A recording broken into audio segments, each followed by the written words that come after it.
위에다가 알리는 그 공덕이라고 하는 것은 겐지스강 모래만큼 고시하는 7천도 대천도 뭐 7보로 고시하는 것보다도 더 공덕이 많다 하니 좀 그런데 많이 도움 주시기 바랍니다. 네. 우리가 지난 시간에 12분까지 했던 거예요. 13이요. 13분까지 했네. 네. 여법 수지분까지 했네. 네. 14분 했네.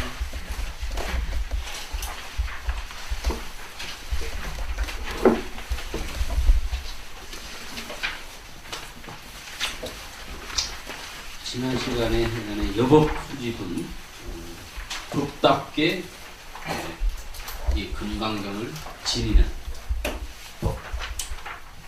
네. 금강경을 법답게 지닌다고 하는 것은 말 그대로 우리가 금강경을 우리가 물체로서의 금강경을 지니고 있는 그런 뭐 자세라기보다는 사실은 금강경에서 말하고 있는 그 깨달음의 세계, 그것을 늘 여려하게 지켜야 된다, 그런 이야기죠. 뭐 여러 가지 이야기가 나왔습니다만 여기 쭉 보면은 195페이지 3천대천 세계에 있는 티끌이 많겠느냐? 주보리 장로가 대답하시는데 대단히 많습니다. 세분이시. 왜 구태 티끌 이야기를 하냐 그러면 역법하게 우리가 금강경을 분리하려고 한다고 하는 것은 결국에는 티끌이 뭘 의미하겠습니까? 결국에 분별이거든요. 근데 분별을 버리는 것이 그것이 금강경을 법답게 지니는 것이다. 그런 이야기를 하려고 하시는 거죠. 그래서 제가 늘 말씀드리는 거지만 금강경의 그 뜻을 분별이 없음, 분별 없이 바로 척한 자리, 이것이 바로 부처고 그것이 깨달음이고, 그것만 알고 있다 하면은 사실 우리가 금강경 어떤 부분을 읽어도 다 이해가 되고 금강경 뜻이 무엇인지 쉽게 이해가 됩니다. 그런데 이제 문제는 그것이 이제 단지 뜻으로 이해만 되는 것이 아니라 그러한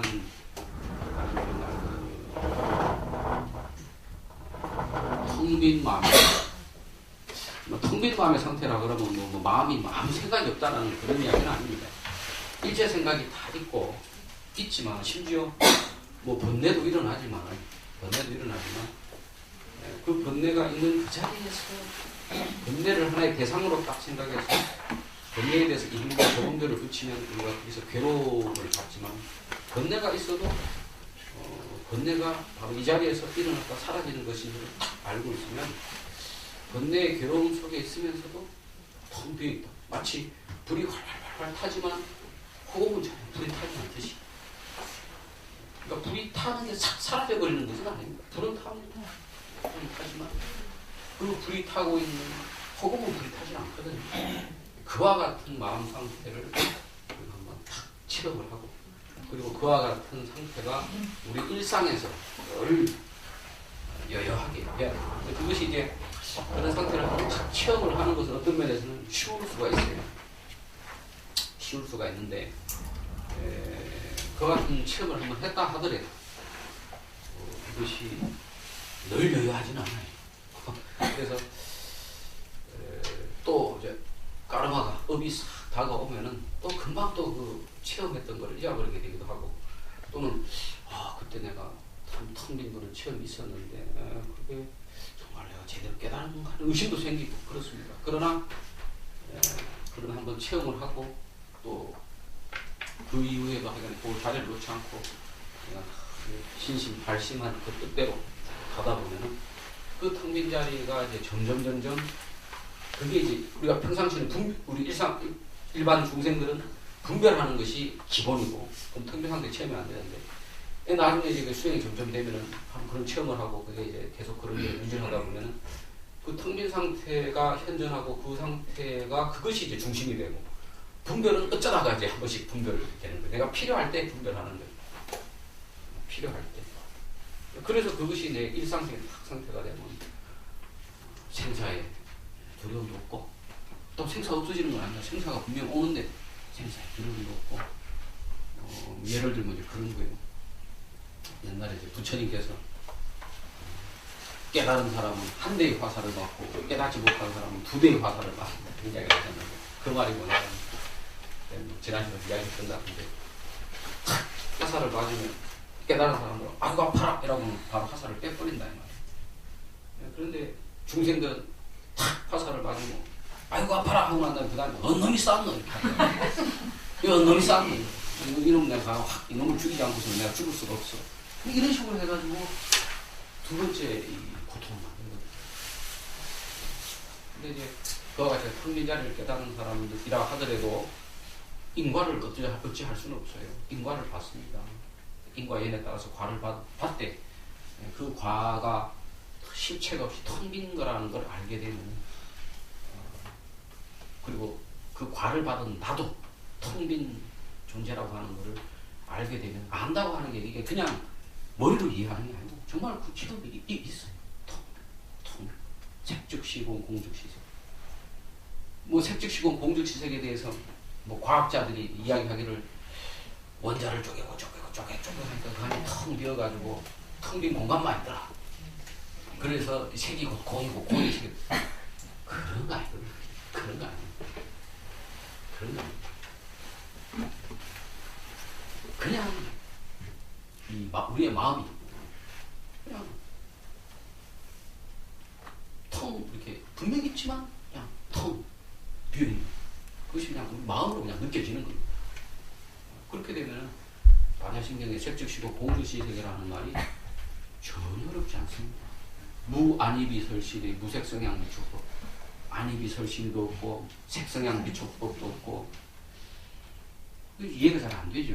눈도 있고 눈에 보이는 대상도 다 있는데 왜 없다고 그러나? 없어요. 근데 그것은 말로 해가 설명이 되는 게 아니라 체험입니다. 체험. 그래서 불교가 깨달음의 교, 붓다교라고 불교라고. 그걸 체험하지 않고서 머리로만 이해하는 것은 우리가 마치 그 약 처방을 보고 그걸로 그치고 약은 먹지 않는 것과 같아요. 그래서 내가 늘 하는 이야기가 우리 불자들이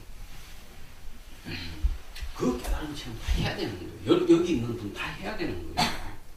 그 깨달음의 체험이 1000명이 하나, 10,000명이 하나 이렇게밖에 못한다 하면은 아이고 그걸 누가 하겠어. 그냥 욕락을 즐기면서 맛있는 거 먹고 뭐 좋은 뭐 사람 있으면 뭐 같이 껴안고 기쁨을 누리고 그게 차라리 속 편할 수도 있어요. 그렇게 고행난행을 해가 깨달아진다. 그러나 그게 아니고 누구래도 정말로 여기에 진지한 마음을 가지고 분명히 그 신법사가 그런 체험의 세계가 있다 했고 그리고 여러분도 제 말을 들어서 야 진짜 그런 체험을 해가 분명히 이때 텅 비었다 하면 참 사람도 편하겠구나 싶은 생각이 드시죠? 네. 그가 바로 부처님이 제시한 인생의 생로병사의 고통에서 해탈하는 방법인데 그걸 한번 체험해야 돼. 그거를 체험하는 방법이 원래는 이제 불교에서는 부처님이 다 법문을 해서 뭐 제가 이야기하듯이 이게 그대로 텅 비었다 이런 소리를 들으면 인연이 많은 사람은 탁 그 자리에서 아는 거라. 그걸 이제 선종에서는 돈법, 원로 깨닫는 법이라 한다고. 돈업. 원래는 그거예요. 부처님. 그래서 부처님이 처음에 그 깨닫고 난 다음에 바라나시에 가가지고 바라나시 녹야원이죠. 녹야원에 가가 옛날 자기랑 같이 수행하던 그 5 비구를 불러 모아가지고 그 설법을 하니까 교진여가 일주일 만인가 깨닫고 나머지 4분의 그 비구들도 한 달 안에 다 깨닫고. 그런데 이제 그 사람들은 그러니까 부처님 첫 제자들이니까 아마 전생부터 인연이 깊었겠지. 근데 이제 나중에 후대에 들어온 제자들 중에서는 뭐 좀 속된 말로 어중이도 있고 떠중이도 있단 말이야. 그럼 이제 부처님이 고구정령하게 법문 말씀을 해도 이게 잘 탁 타고 이게 안 온단 말이지. 그러니까 그때 이제 부처님이 방편으로 수행을 가르쳐 주시는 거야. 제일 먼저 가르치는 게 부정관. 우리 몸뚱아리가 생긴다 우리가 이 욕망이 생기는 거야. 욕망이 생기고 내 몸뚱아리에 있다는 생각이 있으니까 색적시고 공주색 모든 게 텅 비었다 이게 받아들여지지가 않는 거라고. 이 몸뚱아리에 대한 착을 버리라고 부정관을 처음에 가르쳐주고 그런데 이제 부정관을 가르쳐서 몸뚱이 착을 버리라 했더니 이제 몸뚱이를 미워하기 시작하네.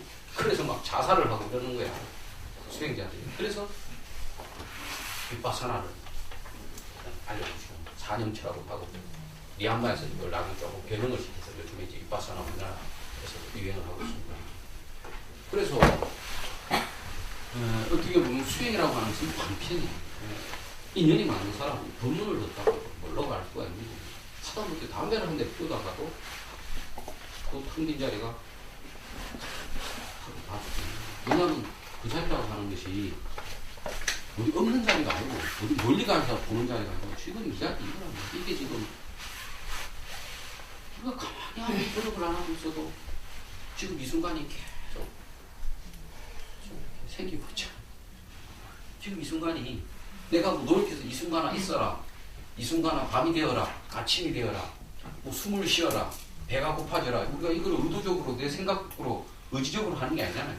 저절로 일체 우주가 연기되어서 그걸로 일어나는 거잖아. 그게 법이고 그게 진리거든. 그게 진리야. 그게 아무 문제가 없는 거라고 그게. 근데 거기다 분별을 붙여가 좋은 거 나쁜 거.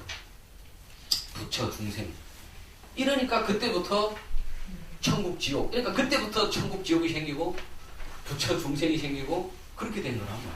그러니까 부처니 중생이니 중생을 떠나서 부처가 멀리 있는 게 아니고 부처니 중생이니 좋고 나쁘고니 이거는 좋고 나쁘고 그런 게 아니에요. 똥. 예를 들어 내가 자꾸 지저분한 예를 들어서 똥. 인간에게는 똥은 더러운 거야. 걔는 아주 맛있는 음식이란 말이에요. 그럼 이놈의 똥이라고 하는 것이 원래 더러운 거예요? 깨끗한 거예요? 똥은 자기가 스스로 더럽다거나 깨끗하다 소리 안 해요. 오로지 인간의 분별이 똥이 더럽다. 개의 분별이 똥은 맛있다. 이렇게 만드는 거라고. 그것만 놔버리면 아무 문제가 없는 거예요. 그 아무 문제가 없는 그것이 진리고 그것이 지금 드러나고 있다. 그것이 우리가 생로병사에서 해탈하는 법이지. 생로병사를 해탈한 어떤 해탈의 도피안이 저 멀리 있는 게 아니라 법화경을 읽어보면 요새 여러분 법화경 강의 지난 학기에 법화경에 보면 화성의 비유라고 합니다. 화성의 비유. 신기루로 만든 성이나 성. 사막을 가는데 막 목이 말라 죽겠어. 아이고 막 쓰러져 죽고 싶다 싶은데 저 앞에 화려한 성이 보이는 거예요. 야 저기 가면 맛있는 음식도 있고 시원한 물도 있고 그래가 막 힘을 내고 가는 거예요. 쫓아가는 거예요. 부처님의 방패라고 하는 것이 마치 그와 같은 거예요. 얘들아 너희들이 깨달음의 세계에 오면 모든 번뇌가 다 멸하고 시원한 정멸의 세계가 있느니라. 그래서 막 미친듯이 가는 거야. 수행도 하고 막 이걸 하면서 거기를 갔어. 근데 막상 가보면 그게 어디 딴 자리가 아니고 자기가 늘 있는 이 자리야. 그래서 그걸 화성의 비유를 하는 거예요. 그런 법화경에 대한 그런 게 많죠. 어떤 저기 장자의 아들이 있는데 어렸을 때 길을 잃어가지고 참을 거지로 돌아다니다. 근데 이제 얘가 어느 날 이렇게 이제 어떤 동네로 왔는데 아버지가 그걸 탁 자기 아들인지 알아봤어. 근데 아들은 아버지랑 헤어진 지 너무 오래돼서 저가 아버지인지는 몰라. 근데 내가 네가 아버지다 라고 깜짝 놀랄까 싶어가 내가 네가 아버지다 소리를 안 하고 제일 먼저 똥 푸는 일부터 시키고 조금 그 다음에 이제 마당 쓰는 일 시키고 그 다음 되면 이제 농사 일 시키고 나중에 이제 재무회계를 보고 하다가 나중에 이제 장자가 죽을 때 내가 사실은 내가 네 애인자 그래 아이고 아버지 이렇게 된 그 이야기도 똥 마찬가지. 아버지가 어디 멀리 있는 게 아니라고 바로 눈앞에 내 만나는 그분이 아버지야. 그게 우리 눈앞에 보는 이거예요.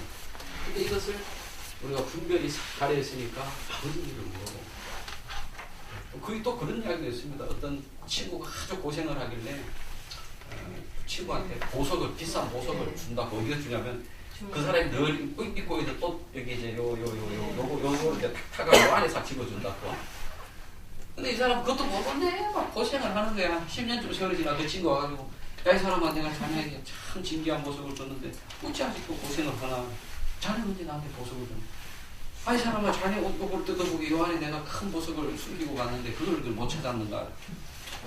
보석이 있는 거. 그 비유라고 하는 것들이 다 그 비유가, 그 보석이라고 하는 것이 깨달음이라고 하는 것이 멀리 있는 게 아니라, 진리라고 하는 게 거기 멀리 있는 게 아니라 바로 지금 이 순간 생생불식하게 찰나찰나 일어나고 있는 이 순간 이거예요. 이거 빼놓고 뭐 없어요. 사실 이거 빼놓고 뭐가 있어요.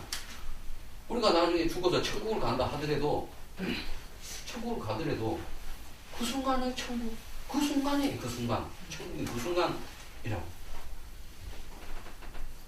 언제나 내 눈앞에 있는 이것밖에 없다고. 이게 진리고 이게 법이라고. 그래서 그리고 이것이 아무 문제가 없는데 우리는 분별을 일으키니까 이 순간이 불만스럽고 어떤 순간은 만족스럽고. 이걸 뭐라 그러지? 바이오리듬이 아니고 이걸 탄다 이 말이야. 롤러코스터처럼 이걸 탄다 이 말이야. 높을 때도 뭐 낮을 때도 높은 데서 낮은 데지만 높은 그 자리도 그 자리고 낮은 그 자리도 그 자리란 말이야. 지금 이 순간에 이렇게 우리가 말하고 내가 떠들고 손도 들고 여기 변치 않는 게 있어요. 그 변치 않는 게 뭐예요? 사실 변치 않고 있어. 지금 시간이 흘러가는 것 같아도 시간이 흘러가나요? 지금 이 순간밖에 없잖아. 근데 그놈의 그 이 순간이라고 하는 게 말하자면 그게 이제 변치 않는 건데 그 변치 않는 놈이 따로 있는 게 아니라고. 그 변치 않는 놈이 이 변하는 놈으로 나타나요. 그러니까 이 변하는 이놈이 바로 변치 않는 그놈이야. 예? 그러니까 변한다 변치한다 이것만 딱 놔버리면 이 변하는 이놈이 그대로 변치 않는 놈이라서 그 다음부터 걱정할 게 없어. 그냥 변하는 이놈이 무상한 이놈이 변치 않는 정멸한 놈이야. 그래서 색즉시공 공즉시제를 하는 거거든. 그래서 이 변하는 이놈이 변치 않는 놈이라는 걸 딱 알고 이게 텅 비어버려. 근데 이제 이놈이 이게 말로는 또 그렇다 그런 것도 같다 싶은데 이게 착 하고 가슴이 아픈 거지. 이거를 한번 그래서 이건 체험을 한번 해봐야 되는 문제예요. 그리고 이것이 결코 1000명에 1명, 10,000명에 1명이 아니에요. 그래도 진지한 마음으로 신심을 가지고 발심을 가지고 이 관심을 기울이고 본문을 듣고 때때로 수행하고 하면은 그래서 이걸 놓치지 않고 꼭 있으면 어느 날 탁 안다는 거예요. 내가 옛날에 한번 이야기했던 것 같은데 자주 이야기했던 것 같은데 어떤 사람이 하나 우연히 동국대학교 앞에서 만났는데 이 사람이 많이 본 사람인데 기억이 안 난다. 그러니까 그 사람이 정말 한참을 생각하다가 막 골치 아프고 생각 안 나네. 근데 그날 저녁 먹을 때 되니까 또 그 생각이 나. 그 사람이 누구지? 왜 여러분도 그럴 때가 있잖아요. 그러다 결국 한 이틀 지나다가 어느 순간 갑자기 딱 생각이 나는 거예요. 깨달았어. 근데 그 사람은 누군지 모르겠다 하고 막 이작거리면은 욕 먹으지. 근데 희한하게 어떨 때 딱 걸릴 때가 있어요. 이 사람이 그 사람이 누구지? 그런 식으로 여러분도 한번 거기 한번 팍 이렇게 코에 한번 걸려야 돼. 걸리면 뭐지? 도대체 이거라 눈앞에 뻔히 보는 이거라는데 아니 이게 뭐 어디 멀리 있어서 안 보이는 것 같으면 안 보이는 거니까 모른다 하지. 이거 신복자가 분명히 눈앞에 보이는 이거고 이 변화는 이것이 바로 정면한 그 자리라는데 왜 나는 이게 안 오는가 이런 생각하면 이게 답답하거든 가슴이. 그럼 이제 맨날 답답하면 그 사람이 또 죽어요. 막 답답하고 막 귀찮아. 또 잊어버리고 한 며칠 친구들 술도 먹고 놀고 이랬다가 그런데 여기 궁금하면 며칠 지나가도 또 생각이 나거든. 뭐지 그래 또 생각하고. 근데 법문 듣는 게 중요한 게 법문 듣는 것이 바로 그런 궁금증을 잊어버리면 하면 다시 궁금하게 만들어주고 궁금하게 만들어주고 하는 거예요. 그래서 정기적으로 법문을 들어요.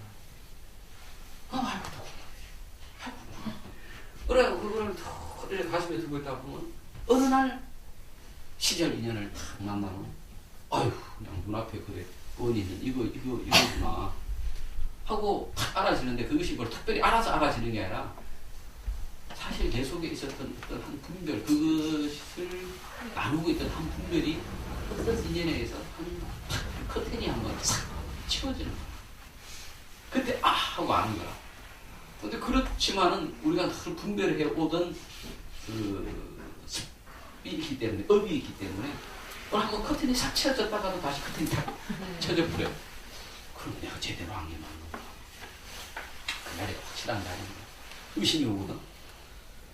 그러나 이미 한번 그 자리를 보면 그게 이제 뭔 말 하는지를 이제 본문을 들으면 뭔 말 하는지를 확실히 알고 확실히 아는 것이지. 이제 찬물을 내 찬물 맛이 이렇다 저렇다 소리를 들었는데 찬물 맛을 한번 봤으니까 이제 그 찬물 맛이 뭔지를 알잖아. 그러면 이제 그 상태에 자주 들어가게 돼. 그러다 보면 그 상태가 나중에 그게 이제 늘 나의 상태가 되고 분별 같은 거 이런 거는 어쩌다 한 번씩 필요할 때만 하게 되는 상태. 그게 원래 정상적 상태예요. 근데 우리는 지금 전도몽상된 상태에서 하는 거야. 이 전도몽상된 상태, 이거를 우리가 지금 정상이라고 생각하는 거예요.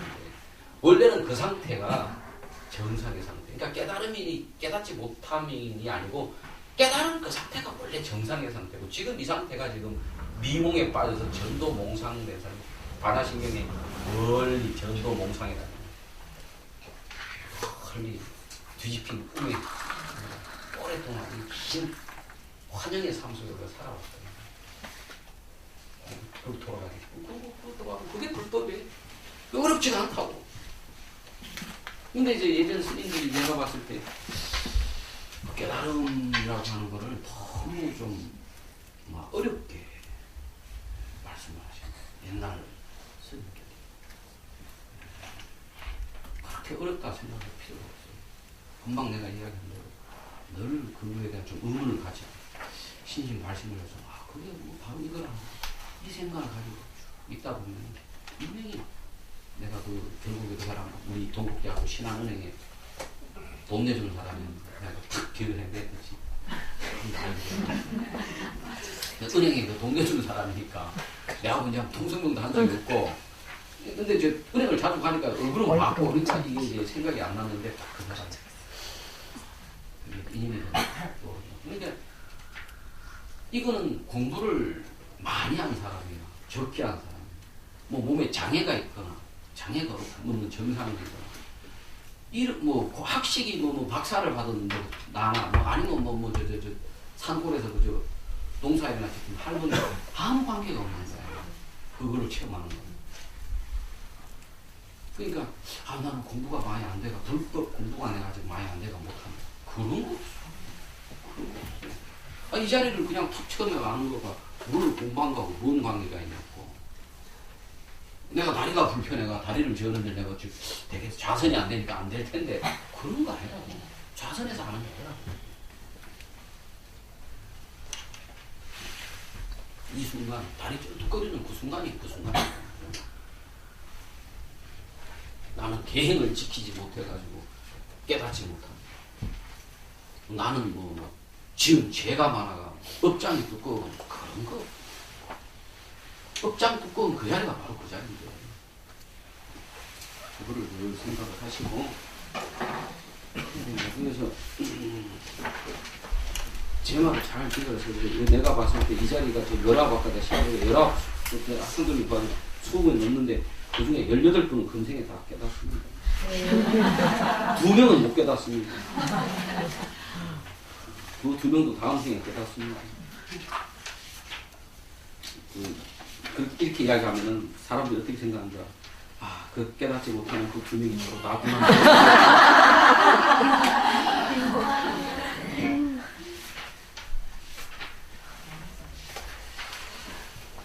자, 우리가 오늘 14송이다, 이거 14송이다, 이거.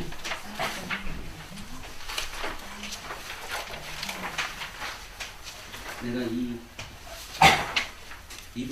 이분을 참 좋아합니다. 14분.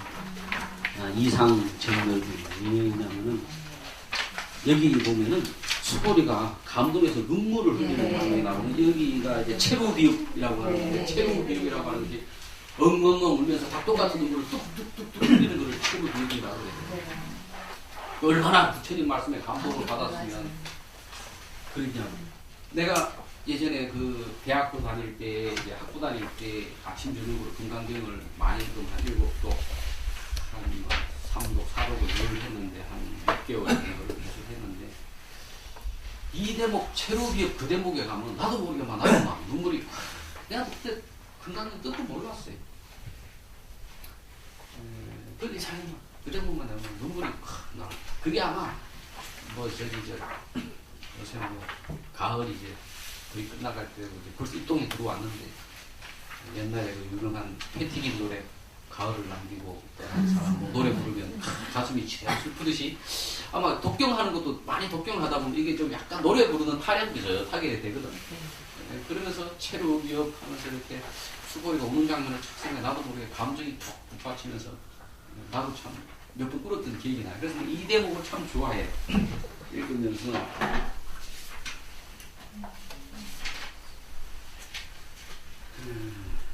이시 수고리 문설시경 심해의 치시 체로비업 200불은 희우 세정풀을 설열시심 신경전 아종선내 소도해양미중 여시이지경 이런 건데 나도 옛날 생각이 나네요. 이때 수고리 장로가 이 경의 가르침을 듣고 그 뜻을 깊이 이해하고 감동하여 눈물을 흘리면서 부처님께 말씀드렸습니다. 이 경의 가르침이 뭡니까?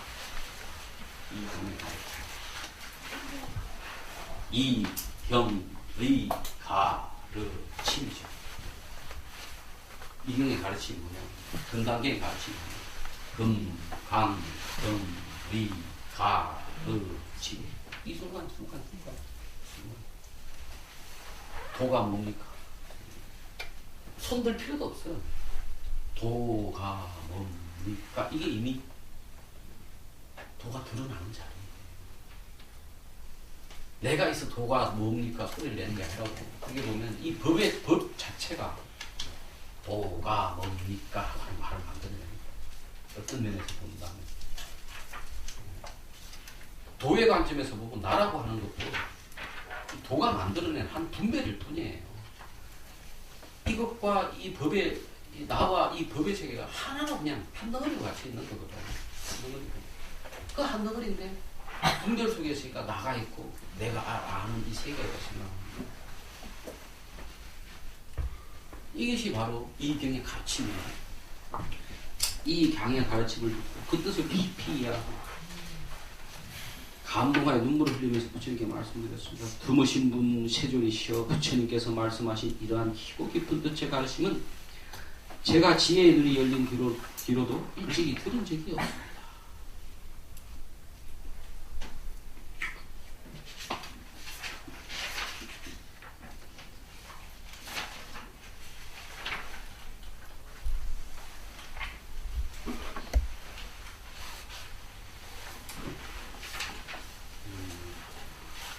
이게 수고리 장로가 해공제일이잖아요. 해공. 공을 이해하는 대로는 부처님 제자 중에는 최고다 이 말이에요. 그러니까 이분이 금생 한 번만 공부를 했겠습니까?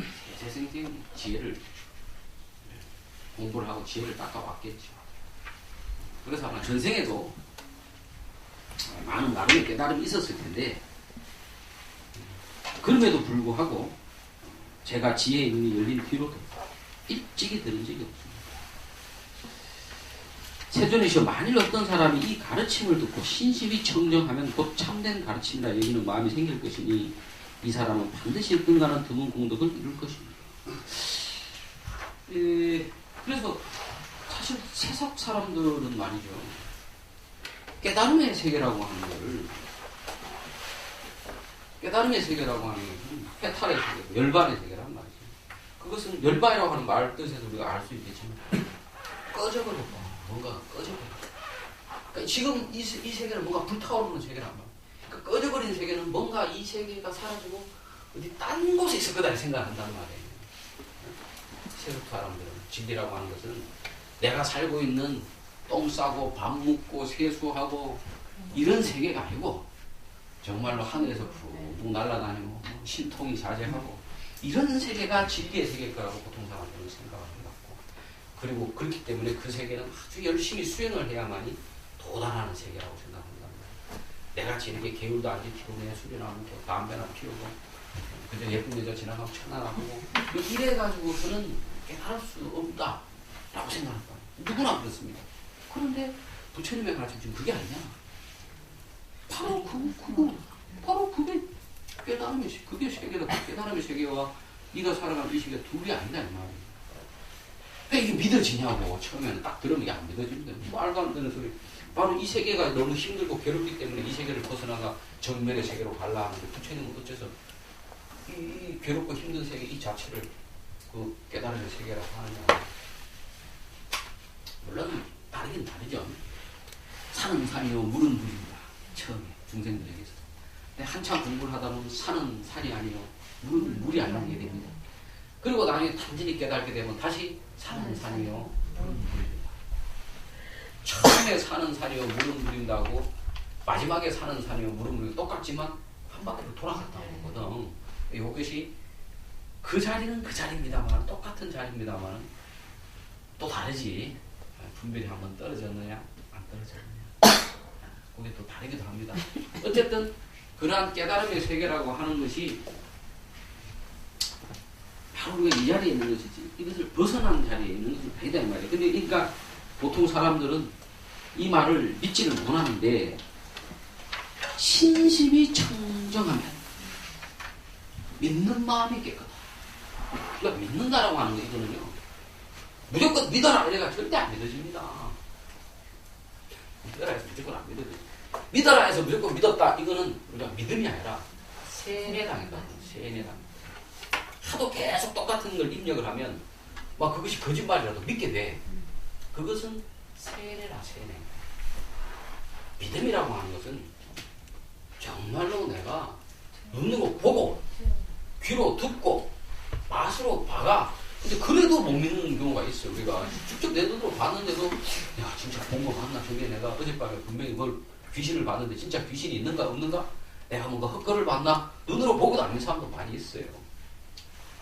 신심이 청정하다고 하는 것은 믿는 마음이라고 하는 것은 정말로 내가 보고 듣고 느껴서 믿는 거. 그게 진짜 믿는 거예요. 그러니까 기독교에서 하나님을 믿는다 이라는 말이죠. 하나님을 정말로 내가 체험을 해야 그때부터 진정한 믿음이 생기는 거예요. 그런데 기독교 믿는 사람들은 뭐라는 거 알아요? 안 보고 안 듣고도 믿는 그 믿음이 진정한 믿음이다 이렇게. 그 믿음이 더 훌륭한 믿음이 되는 거예요. 말도 안 되는 소리인가 지금. 어떻게 안 보고 안 듣고 그게 믿어집니까? 부처님도 뭐라 그러냐. 부처님 문사수라 했다고. 듣고 생각해보고 수행을 해봐라 이 말이에요. 그래서 네가 직접 그거를 체험을 하고 난 다음에 내 말을 믿어야 된다. 부처님 무조건 믿으라 소리를 안 했습니다. 신심이라고 하는 것은 무조건 믿는 그 신심을 말하는 게 아닙니다. 불교에서 말하는 신심을. 내가 깨달아 체험하고 난 그래서 깨달아 체험했으니까 뭐 믿음이 생길 수밖에 없지. 그와 같은 신심이 청정하는 거나 청정하다고 하는 건 뭐야? 그러한 체험을 통해서 분별이 떨어져 나간다. 청정하다고 합니다. 더럽다라고 하는 것은 깨끗하고 더럽다라고 할 때 상대적인 더러움이 아니에요. 여기서 지금 청정하다고 하는 것은 깨끗하다, 더럽다라고 하는 이 분별 자체가 없는 것, 그것이 청정한 겁니다. 그러한 신심이 청정하면 곧 참된 가르침이라 여기는 마음이 생길 것이니 이 부처님 말씀이 내가 쭉쭉 체험해보고 분별이 떨어져서 있으니 부처님 이 말씀이 진짜구나 라는 거라고 이게. 내가 그냥 억지로 금강경 본문 들으니까 뭐 신법사가 그래 하니까 그 말이 약간 논리적으로 맞는 것 같고 뭐 부처님이 말씀하셨으니 맞겠지 이게 아니라고. 정말로 내가 그걸 체험을 하고 그 분별 떨어진 자리에서 부처님 말씀을 들어보니 부처님 말씀이 그냥 그걸 진짜로 이게 진짜구나.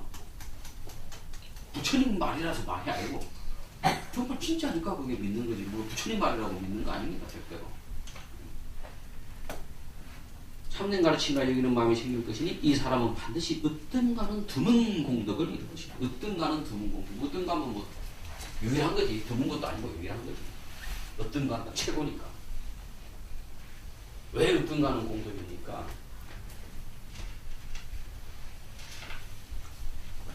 이 우주가 내가 되어버립니다. 분별이 없으면 너와 내가 없어.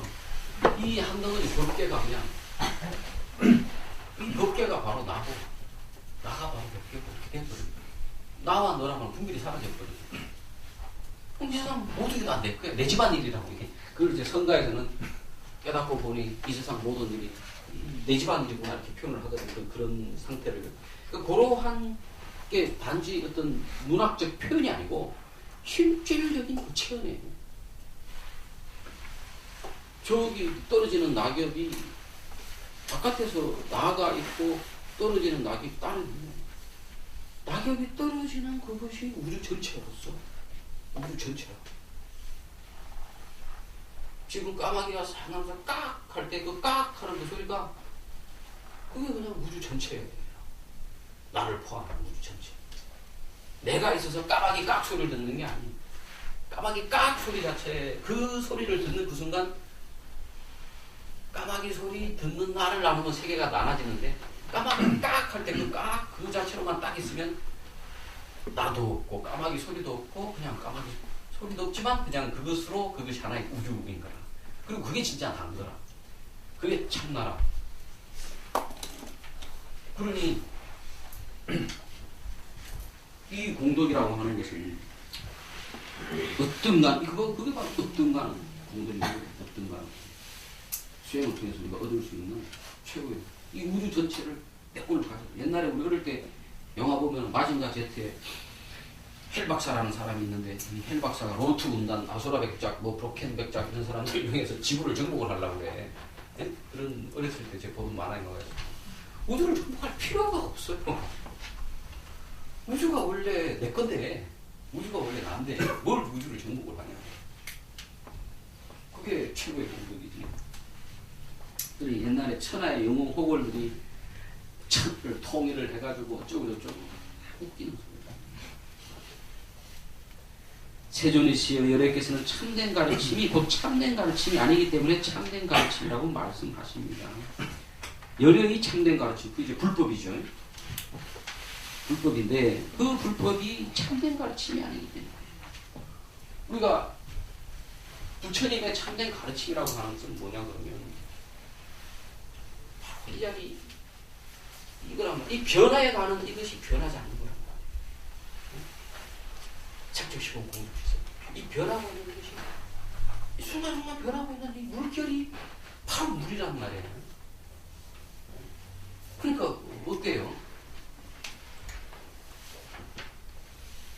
변하지 않는 이 물이라고 하는 놈이 물이라고 하는 고정된 실체가 있는 게 아니라 이 물이라고 하는 놈은 끊임없이 물결로만 나타난단 말이에요. 그런데 요놈의 물을 마치 물결처럼 딱 잡으려고 그러면 그렇게 물은 알려지는 게 아니라고. 물은 언제나 물결로 알려진단 말이에요. 그러니까 그렇게 딱 정해서 잡을 수 없는 부처님 법을 마치 물결처럼 물인데 그거를 마치 물결처럼 물을 딱 이해를 하려고 그러면 그때 이미 그러니까 내가 탁 어떤 체험을 하잖아. 그죠? 어떤 탁 체험을 해서 이거구나. 이게 텅 빈 자리가 바로 이거구나.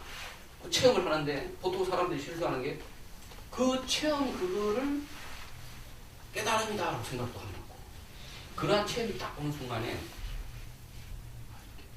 보통 사람들이 아주 크게 기쁨을 느낍니다. 왜냐하면 그게 궁금하고 알고 싶었는데 순간적으로 탁 그게 알아지니까 크게 기쁘죠. 그러면 그 기쁨의 상태 그거를 진리라고 생각하는 경우가 많아요. 그 느낌은. 그거는 내가 모르는 걸 탁 알게 돼서 속이 후련해지는 하나의 느낌일 뿐이라고. 느낌일 뿐이라고. 진짜 깨달음은 뭐냐면 느낌이 일어나든 아니든 어쨌든 분별이 사라져가지고 너와 내가 둘이 아니고 하나로 탁 있는 이거거든. 그것은 이 순간 바로 이거거든. 그거란 말이지. 그래서 부처님 법이라고 하는 것은 부처님의 법, 즉 물과 물결로 치면 물이라고 하는 것은 물결로 나타나는 거예요. 물결로 끊임없이 변한다는 거예요. 끊임없이 변하는 물을 하나의 물결처럼 물결의 모양처럼 탁 잡으려고 그러면 절대로 그게 안 잡히지. 오히려 그래서 이게 불법이다. 내가 그때 깨달았고 체험을 해본 이거더라. 탁 잡으면 벌써 아니라거든. 그 이야기를 하는 거예요. 여러분께서는 참된 가르침이 있고 참된 가르침이 아니기 때문에 참된 가르침이라고 말합니다. 근데 모든 것은 말뿐이에요. 불법이라고 하는 것도 참된 가르침이라고 하는 것도 불법이 그냥 말이 그냥 그 텅 빈 그 상태를 일러서 뭐 그와 같은 이름으로 부르는 건데 분별 떨어진 그 상태를 이름으로 그걸 부르는 건데 참된 가르침이 불법이라고 부르는 건데 실제로 참된 가르침이나 불법이라고 하는 것이 정해진 모양을 가지고 존재하는 물은 언제나 물결이 그렇게 없어요. 생로병사 이 고통이 바로 이게 정리하는 거예요. 근데 참 이렇게 계속 내가 했던 이야기를 또 하고 했던 이야기를 또 하니까 여러분도 아마 귀에 휘딱지가 안 치면서 처음에는 저 사람이 뭔 소리 한다 하다가 하나가 거의 다 지나가면 얘는 된다 이런 상태가 될 거예요. 그게 왜 그렇게 되냐 하면 여러분이 그 전에 생각하던 분별을 내가 계속 똑같은 이야기를 계속 두들겨 깨는 거예요. 조금씩 녹아. 분별이 녹는다. 그러다 보면 어느 순간 그 분별이 탁 커튼이 샥 쳐지는 순간 온단 말이지. 끝부터 깨닫는. 그래서 금강경도 똑같은 거예요. 했던 이야기 또 하고 했던 이야기 또 하고 했던 이야기 또 하는 거예요. 그러니까 금강경 독송하라는 이야기가 그거예요. 뜻을 몰라도 마치 전지 때도 계속 있다가 보면은 뜻이 몰라도 나중에 내 무의식 속에 있는 분별이 녹아져 조금씩. 그래서 그런가 탁 부처님이 탁 하고 오는 거예요. 세존이시여 제가 지금 이 경의 가르침을 듣고 믿고 이해하며 받아지는 것은 어렵지 않습니다. 왜냐하면 이 금방도 수고리는 이야기했지만 이미 전생부터 이분은 지혜의 눈을 어느 정도 떴던 분이라 떴던 분인데 우리가 외도의 지혜라고 하는 것도 외도 뭐 예를 들어 기독교라든지 도교라든지 이러한 것들도 사실은 똑같은 거 부처님하고 똑같은 걸 이야기하는 거예요. 바로 이 부처님의 불법을 기독교에서는 신이라고 부르는 것입니다. 신이라고 부르는 것입니다. 도교에서는 도라고 부르는 거예요. 근데 불교에서는 끊임없이 도나 신이라고 하는 것을 실체화시키지 말아라. 왜냐하면 원래 도나 신이라고 하는 것이 실체화되는 게 아니기 때문에. 신도 원래 형상이 없는 거라고 그러잖아요. 나의 형상을 만들지 마라 그러잖아. 도도 그렇잖아. 도라고 하는 뜻이 뭡니까? 길이에요, 길. 길이라고 하는 건 계속 움직이는 거잖아. 우리가 길이를 계속 걷는 거지. 그 이상 탁 가지 않고 서 있으면 그 이상 길이 아니라고. 똑같은 걸 이야기하는데 외도에서는 똑같은 부처님 법도 무의정법이고 똑같은 걸 이야기하는 건데 이 사람들이 이제 신이라 이러면은 인간하고 떨어진 하늘에 있는 어떤 존재가 있어가지고 인간의 생사 여타를 붙잡고 있는 수염이 이렇게 할아버지가 있는 것처럼 하나 형상화를 시킵니다. 도도 마찬가지예요. 도를 얻는 사람도 마찬가지예요. 도라 하면은 끊임없이 흘러가는 그 길인데 그거를 도, 진리 딱 정해진 도가 있다 이런 식으로 생각한다. 그래서 도가 노자 도덕경에 보면 제일 첫 장이 뭐라고 되어 있습니까? 도를 도라 하면 진짜 도가 아니고 이름이라 하면 진짜 이름이 아니니라. 그건 부처님하고 똑같다고 말씀입니다. 그러니까 외도에도 이 진리의 말씀이 있어요. 이게 이 양반도 이 수고리도 예전부터 도를 닦았기 때문에 짐작을 하고 있는 거예요. 그러다가 부처님 아니야 단도직입적으로 그냥 이게 도다 딱 이야기를 해주니까. 그래서 이제 이런 분들은 그런 이야기를 다 그 전부터 이제 감을 잡고 있었기 때문에 부처님이 말씀을 하시면 바로 착 이해가 되는 거야. 그러나 미래 500년 뒤에도 여기서 이제 미래 500년 뒤라 했는데 어떤 사람은 이제 500년이라고도 하고 어떤 사람은 이것이 2500년이라고도 이야기합니다. 그래서 어떤 사람은 500년으로 번역을 이렇게 한 분도 있고 어떤 분은 2500년 뒤라고도 번역을 한 분이 있는데 후 500세죠. 후 500세. 후 500세라는 뜻인데 예전에 한번 설명했던 것 같습니다. 어떤 중생이 이 경의 가르침을 듣고 믿고 이해하며 받아들인다면 이 사람은 어떤가는 드문 사람이라 할 것임이 될 것입니다. 왜냐하면 이 사람은 아상, 인상, 중생상, 수자상이 없기 때문입니다. 그것은 나라는 생각은 곧 생각이 아닙니다. 인중생 수자라는 생각도 곧 생각이 아니기 때문에. 왜냐하면 모든 부처님들도 일체 생각을 떠나있기 때문에.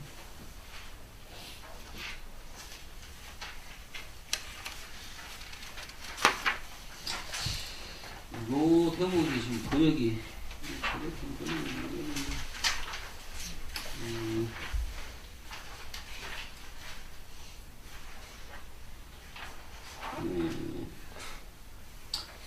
차인 무, 아상, 무인상, 무중생상, 무수자상, 소위자하, 아상 즉시 비상, 인상, 중생상. 아상이라고 하는 것은 곧 상이 아니다. 아상이라고 하는 것은 곧 상이 아니다. 아상, 나라는 생각은 곧 상이 아니다. 나라는 생각은 곧 생각이 아니다. 이 말이죠. 나라는 생각이 곧 생각이 아니다. 여기까지만 하고 좀 쉬었다. 조금만 요 이야기 좀 하고. 우리가 도를 깨달으면은 분별이 없어진 상태가 될 거다는 생각하면 그렇지 않습니다. 분별이 있습니다. 분별이 있다. 다만 분별이 있대 그 분별을 분별이라고 생각하지 않는 거예요. 분별을 분별이라고 생각해요. 분별이 있어요. 뭐 사라지는 게 아니라고. 분별이 사라진다. 분별이 사라져서 있는 걸 있는 그대로 본다 이렇게 자꾸 이야기를 하는데, 야 분별이 사라져야 되나 보다 이렇게 생각하는데 그게 아니에요. 분별이 그 자리에서 그대로 이 분별이 분별을 분별로 생각하지 않는 상태예요. 그래서 지금 여기 하는 이야기가 아상이 곧 상이 아니야 이렇게 이야기하는 거예요. 수자상이 없기 때문에. 그리고 인중생 수자라는 생각도 곧 생각이 아니기 때문에. 분별하지만 그 분별이 아니다. 참 이것은 우리가 실제로 그와 같이 색적시공 공숙시생이 내 속에 정말 한번 체험이 돼가지고 있으면서도 그대로 없고 없으면서도 그대로 있는 상태, 이걸 한번 깊이 체력해보자. 내가 아마 그렇게까지 깊이 체력해보지는 못했습니다만 저도 간혹 참선을 이렇게 하고 있다 보면은 생각들이 이렇게 쫙 떠오르는데 별 희한한 생각들이 다 떠올라요. 그러면 옛날에 하던 그냥 내가 왜 이렇게 자꾸 잡된 생각을 하나, 좀 정신 집중을 해야 되는데 왜 이렇게 이런. 그런데 어떨 때는 어떤 경우가 있냐면 잡스러운 생각이 일어나도 이 잡스러운 생각이 이 자체가 이렇게 원래 생생불식하는 이 진리가 그대로 드러나는 건데 아무 문제가 없구나 이제 이런 생각이 들어요. 그러면 아무 잡스러운 생각이 일어나고 그냥 그 잡스러운 생각을 내가 바라만 보고 있을 뿐이지, 예전처럼 그렇게 잡스러운 생각이 나서 내가 좀 정신 집중을 해야 되는데 정신 집중이 안 되고 이런 생각이 나지 않고 그냥 그런 잡스러운 생각이 일어나면 나는 대로 그대로 그냥 바라만 보고 있는 상태예요. 그러면 아주 명상이 잘 돼요. 그때는 옆에서 대포가 치는 소리가 나도 상관없고 내 속에서 온갖 음란한 생각이 나도 상관이 없어. 그냥 그런 상태에 아마 비슷한 상태가 아니겠는가? 라는 생각을 했습니다. 한 10분 쉬었다가 부처님은 뭐 생각이 다 떠나시면은 우리가 앞에 보는 이런 대상도 안 나타나고 아무것도 안 나타나냐 그런 게 아니고 그런 생각이 곧 일어나지만은 그것이 실체 없는 것인 줄 알기 때문에 마음이 숨겨서 한 상태에 있다 이 말씀이죠.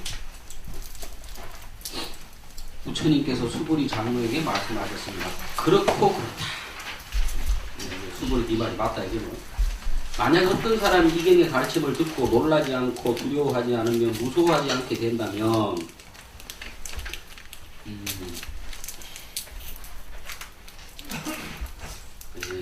놀란다, 두려워한다, 무서워한다. 뭐 사실 진리를 듣고 무서워할 일은 없는데 평상시 자기가 생각했던 진리라고 하는 것과는 너무나 다른 이제 말씀을 하니까 진리가 뭐냐? 말은 똥막대기다. 진리가 뭐냐? 바로 너다. 이런 식으로 이야기를 하니까 깜짝 놀라는 거죠.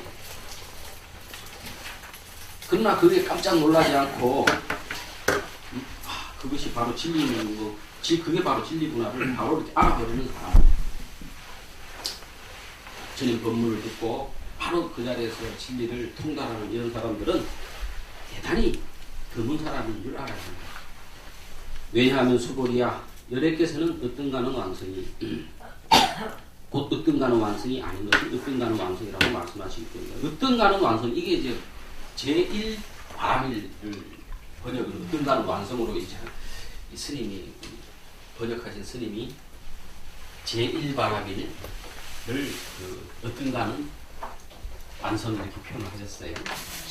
제1바람일이 뭔가 바람일이 6가지가 있습니다. 첫 번째 바람일이 보시바람일을 이야기합니다. 보시바람일.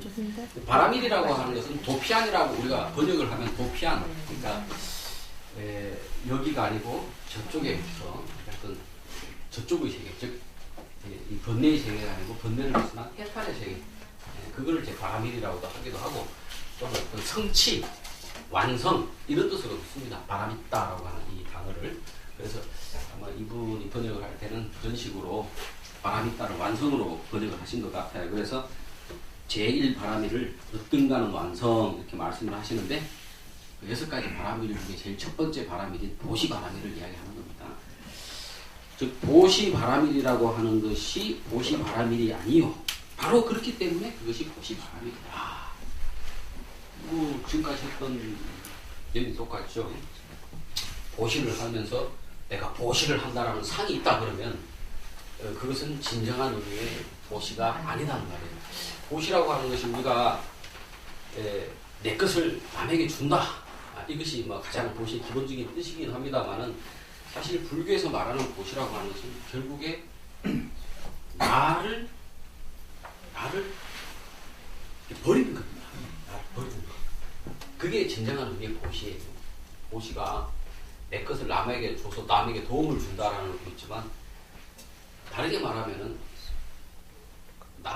내가 점점 무화가 돼가는 내 거를 바깥으로 버려가지고 내가 점점 무화가 돼가는 그게 보시예요. 진정한 의미의 보시는. 보시를 하면은 남도 좋지만 첫째로 내가 더 좋은 거야. 내 거를 자꾸 줘버리니까 뭔가가 있으면 자꾸 이거를 나라고 생각할 건데 내 거를 남한테 줘버려. 그러니까 난 나중에 아무것도 안 남아. 그게 뭐하고 그게 깨달음이죠. 그런데 하여간에 그러한 보시를 하면서도 뭔가 내가 있고 그 보시를 받는 너가 있고 준다는 그 행위가 있고 뭐 이렇게 된다면은 그것은 진정한 의미의 보시가 아니고 보시를 하더라도 보시한다라고 하는 그러한 마음이 없을 때 그것이 진정한 보시다. 수보리아 열애께서는 인욕의 완성이 인욕바람일이죠. 인욕바람일이 아닌 것을 인욕바람일이라고 말씀하십니다. 왜냐하면 수보리아 옛날에 가리왕은 이제 그 부처님이 성부라 석가모니 부처님으로 나시기 전에 수행자로서 보살로서 있었을 때 성인 수행하는 성인 인욕 성인으로 있었을 때 왕입니다. 이게 전설이죠. 전설 따라 삼천리인데 가리왕이라는 사람이 성격이 상당히 포악했던 모양이에요. 그래서 하루는 이제 그 자기 후궁 처첩들을 데리고 이제 산에 놀러를 갔던 모양인데 그때 마침 이제 부처님이 전신인 보살 수행을 하고 있었던 모양이라 그러니까 궁녀들이 그 선인에게 가가 이제 공양도 하고 그래 했는데 그걸 보고 이 가리왕이 질투가 난 거예요. 질투가 나서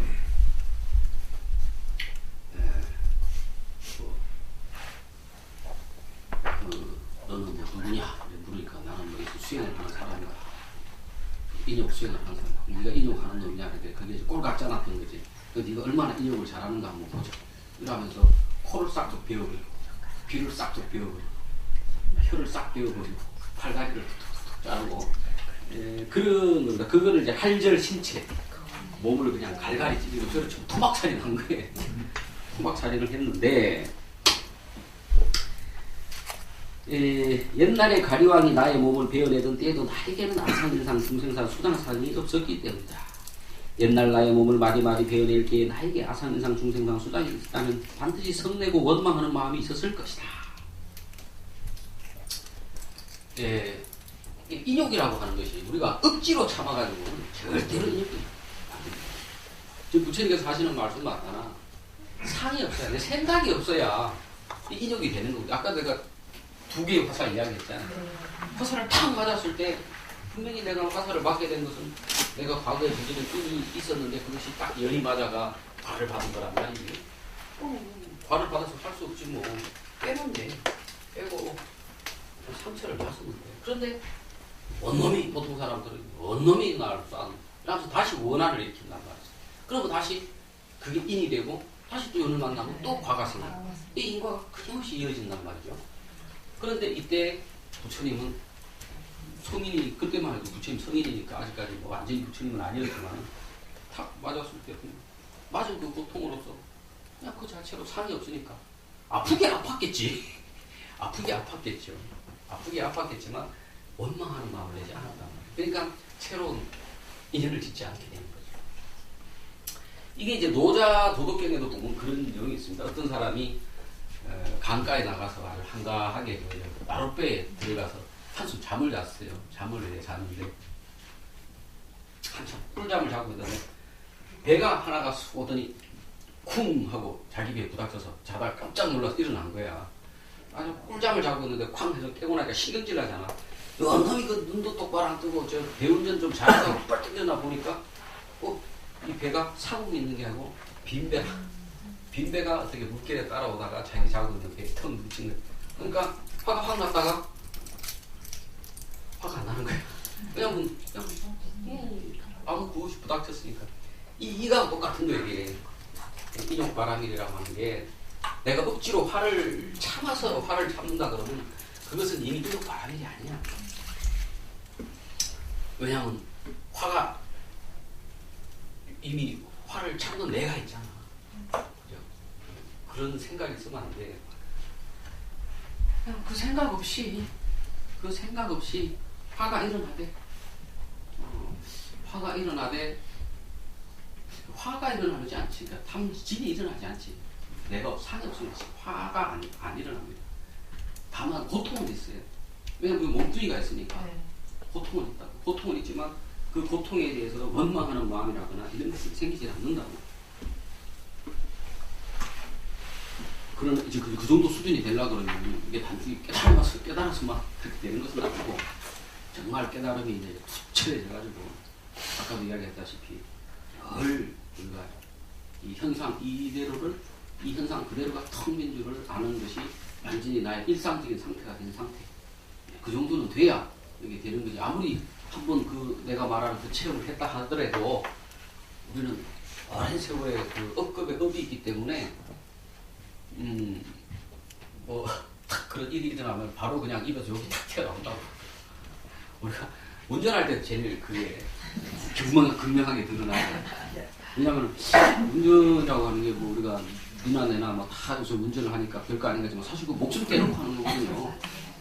한순간 아차하면 죽는 거거든. 그러니까 그게 사실은 일상적인 생활을 할 때보다도 훨씬 더 말이 거칠어지고 신경이 예민해질 수밖에 없어요. 운전하는 뭐 본인이 운전하는 뭐 보살님도 계시겠습니다만 혹시 뭐 바깥분이 운전을 하고 있으시면 간혹 막 신경질 내고 험한 말 하더라도 너무 미워하지 마세요. 그냥 말하자면 목숨 떼놓고 운전하고 있는 분이니까 그러려니 이렇게. 수고리야 또 과거 500생애 동안 인욕선인으로 있을 때를 기억하니 그때에도 아상, 인상, 중생상, 수자상이 없었다. 이런 까닭에 수고리야 보살은 반드시 일체 모든 생각을 떠나 휘 없는 바른 깨달음, 안욕따라 삼맥삼볼이죠. 에 대한 마음을 내야 한다.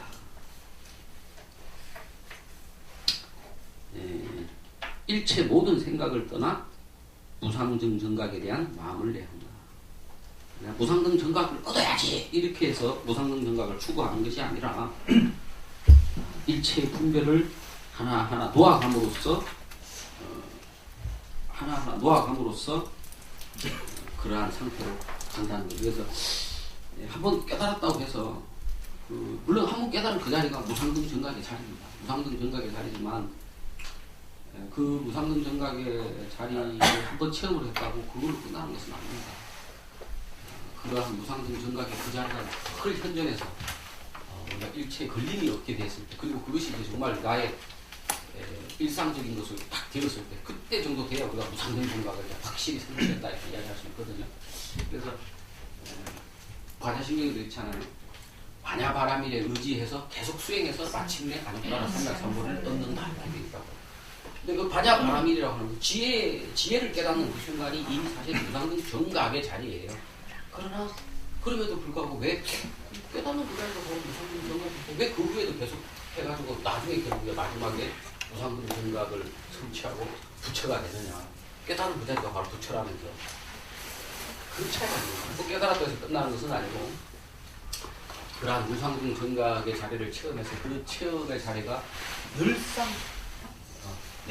내가 우리가 일상적으로 중생들은 분별을 가장 기본으로 하고 살듯이 깨달은 사람들은 그 깨달음의 텅 빈 세계가 완전히 자기의 일상적인 우리가 중생이 분별하듯이 그 깨달은 분별 없는 그것이 딱 그 자리에 있었을 때 그게 정말 무상등 정각이고 그것이 정말로 수행의 완성이거든. 그러니까 일체 모든 생각을 떠나 무상등 정각에 대한 마음을 내야 한다고 하는 것은 평상시에 늘 그와 같이 상에 걸리지 않는 그러한 자세로 삶으로써 마침내 완전히 무상등 정각에 도달해야 된다 이 말이고요. 형색의 얽매인 마음을 내서는 안 되고 소리, 향기, 맛, 접촉, 마음의 대상 그 어느 곳에도 얽매인 마음을 내서는 안 된다. 의도적으로 내가 그 마음을 내지 않아야 되겠다. 그래 해가지고 이 생각이 안 나는 게 아닙니다. 이거는 저절로 그렇게 돼야 됩니다. 저절로. 근데 이제 그 저절로 되는 것이 그게 완전히 숙달되기까지는 그렇게 안 되기 때문에 그 자리를 한번 체험을 하고 난 다음에 업습이 다시 촥 와서 다시 의심이 생기고 다시 혼란스럽고 다시 분별이 생기지만 그때 또 노력해서 그런 분별을 자꾸 놓으려고 하고 원래 그 텅 자리로 다시 돌아가려 하고 이렇게 노력을 정진을 해야 되는 거예요. 그래서 어떻게 보면 그 깨닫는 공부보다도 깨닫고 난 후에 늘 어떤 대상에 대해서 얽매인 마음을 내지 않는 그 상태가 늘 묘한 상태가 되는 그 상태가 되도록 노력하는 그게 사실 더 어려워요. 어떻게 보면 깨달은 이후 공부가 더 어렵다고 어떻게 보면 깨닫는 것은 이렇게 있다 보면 어느 순간 인연이 되면 탁 깨달을 수도 있지만 그 깨달은 그 순간 그것이 완전히 숙달이 되는 데는 시간이 걸립니다. 그래서 옛날 선사들이 보림을 하잖아요. 보림. 깨닫고 난 후에도 보림을 하죠. 만약 마음이 얽매여 있다고 하면 곧 얽매인 실체가 있는 것이 아님을 알아차려야 한다. 깨달았다 손치더라도 마음이 얽매일 때가 있단 말이야. 다시 업습에 따라서. 그랬을 때 바로 내가 실체 없는 거를 다시 내가 분별을 따라서 실체 있는 걸 생각하는구나. 그걸 딱 알아차려야 돼요. 알아차려지면 그 체험을 했던 사람은 그 체험의 느낌, 감각을 알거든. 다시 그 상태로 착 돌아간다. 그래서 자꾸 그걸 돌아가고 하다 보면 나중에 그 자리가 늘 현존한 상태가 된다.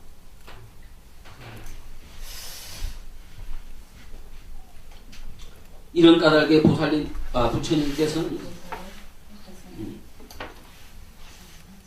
부처님께서는 보살은 형색의 얽매인 마음으로 보시해서는 안 된다라고 말씀하셨다. 보시뿐만이 아니라 지금 보시를 이야기하시는 것은 그러니까 육바라밀의 그냥 대표격으로 이야기하는 거예요. 육바라밀을 행하되 보살의 가장 대승보살의 가장 핵심적인 수행이 육바라밀 수행이잖아요. 보시지계, 인욕, 정지, 선정지혜. 근데 이걸 이제 대표로 보시를 이야기하는 데서 수행을 하더라도 언제나 수행이라고 하는 상 없이 그러한 수행이라는 상 없이 형색에 얽매이지 않고 수행을 해야 된다 말씀을 하십니다. 그래서 우리가 이제 그 수행 열심히 하는 스님들 보면 막 새벽에 일찍 일어나가지고 막 아침 저녁으로 예불 하고 막 선방의 스님들은 막 새벽 4시에 일어나가 밤 10시까지 막 활동 막 수행을 하시고 하는 게 참 대단히 장한 일이고 훌륭한 일이지만은 그것이 얽매인 마음 없이 그렇게 수행을 해야지. 그게 딱 얽매여가지고 아, 내가 새벽 4시에 일어났는데 4시 반에 일어났네. 뭐 이래가지고 막 기분이 찜찜해지고 이러면은 이게 이제 형식의 얽매인 거예요. 상의 얽매인 거예요. 그래서 내가 지난 시간에도 이야기했습니다만 수행을 해가지고 우리가 이제 소위 말하는 임류에 들면 사양사과의 제일 첫 번째 이제 과인 그 수다원과 임류 또는 예륵과라고 했죠. 그 예륵과에 딱 들면 제일 뭐가 떨어진다 해서 유신견이 떨어지고 계금치견이 떨어진다 해서 계금치견이 그겁니다. 계금치견이 계율에 딱 얽매인 마음 거기에 떨어졌더래요. 그게 이제 그래서 이제 그 유연해지는 거지. 사람이 이렇게 계율이라고 하는 것이 그것의 실체가 없다는 걸 알기 때문에 얽매지 않는 거예요. 부처님이 원래 계율을 만들었던 이유는 두 가지입니다. 첫째는 계율을 지키면 마음이 편안해지니까 선정 수행하기가 좋거든. 마음이 심란하고 계율을 지키지 못해 도덕적이지 못하면 사람이 마음이 늘 심란해요. 바람 피우는 사람이 늘 마음이 불안하지. 와이파이가 됩니까? 도둑질하는 사람이 늘 도둑질한 거 걸릴까 싶으면 마음이 늘 불안하지. 그죠? 삿된 사업을 해나가거나 뭐 거짓말하면 거짓말했는 게 그걸 들킬까 싶으면 늘 불안하다고. 그래서 그런 마음이 있으면 선정에 들지를 못하거든. 그 다음에 이제 두 번째가 수행자가 나 혼자만 수행하는 게 아니잖아요. 다른 수행자들과 같이 수행을 하고 또 우리가 일상생활, 사회생활을 할 때도 더불어 같이 대중이 화합을 해야 되냐. 우리도 마찬가지. 우리도 지금 이게 하나의 말하자면 승단이잖아. 우리가 지금. 물론 우리가 스님 성은 아니지만은 스님 승단 아니지만 우리가 이제 제가 보살들의 승단이잖아. 우리가. 거기에는 내 마음대로 할 수가 없는 거예요. 그냥 나 말고 다른 사람들이 있으니까 여러 사람들의 의이 같이 몰려있으니까 이게 대중이 화합하려면 계율을 지켜야 원칙을 지켜야 된다. 그래서 부처님이 하나씩 계율을 만들다 보니까 뭐 비구 250개, 뭐 비구니 300개 이렇게 만들어진단 말이에요. 그런데 이제 부처님이 착 돌아가셨을 때 모든 비구 스님들이 다 슬퍼하는데 어떤 스님 하나가 아이고 그동안 막 이래라 저래라 잔소리하고 노인네 돌아가셨는데 뭐 그래 슬프게 했는데 이제 우리 세상을 만나 이런 사람이 있었단 말이에요. 그래서 부처님이 그걸 보고 가섭존자가 그걸 보고는 야 이래가지고 부처님 불법을 오래 가지 못하겠다.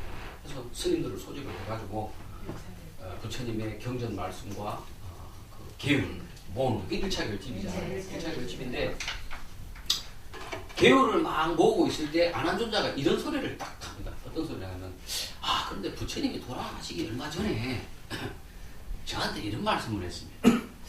내가 평생 살면서 많은 계율을 이야기했는데 당연히 사바라이 사바라이지 알죠? 사엄, 대망어 이거는 그렇지만은 그건 대개니까 그건 꼭 지켜야 되는 거지만은 소속의 그러니까 작은 개들 소소한 개들은 시류에 따라서 어떤 걸 패해도 된다. 이 말씀을 하셨다는 거예요. 하나님 그 이야기를 딱 하니까 다른 제자들이 깜짝 놀라는 거야. 그런 말씀을 하셨어. 나는 듣지를 못했는데. 근데 뭐 하나님 거짓말할 사람은 아니잖아요. 그런 말씀을 하셨어요. 그러니까 이제 가섭존자하고 다른 이제 장로 비구들이 묻는 거. 그러면 도대체 뭘 가지고 부처님이 소속이라 하던가. 그 말씀은 안 하셨습니다. 그러니까 이제 그걸 일대 논쟁이 일어나는 거예요. 도대체 그럼 부처님이 말씀하신 의미하신 소속에는 뭐냐? 작은 계율은 뭐냐? 그래가지고 고민하다가 결국에 1차 결집 때 결론 내리는 것이 부처님이 소속에는 폐해도 좋다고는 말씀을 하셨지만 소속에가 뭐다라고 말씀을 안 하셨기 때문에 일단은 우리가 어른 말씀을 그대로 지키는 것이 맞다. 그래서 소속이라도 피하지 말고 그대로 지켜라. 이렇게 된 거예요. 그러한 이제 계율들이 많죠. 계율들이 많은데